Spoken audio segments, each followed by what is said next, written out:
নবী মুহাম্মদুর রাসূলুল্লাহ সাল্লাল্লাহু আলাইহি সাল্লামের উপর সময়ে সময়ে ঘটনায় ঘটনায় ধাপে ধাপে যেই কুরআনের আয়াতগুলা কি হয়েছে, নাজিল হয়েছে।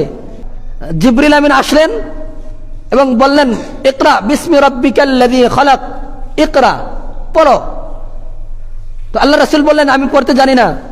রাসূল সাল্লাল্লাহু আলাইহি সাল্লাম বলেন, জিবরিল আমিন আমাকে আমার সিনার সাথে তার সিনা লাগালেন, আমাকে ধরে একটি চাপ দিলেন, তারপর আমাকে ছেড়ে দিয়ে বললেন, পড়ো, ইকরা। আমি বললাম, আমি পড়তে জানি না।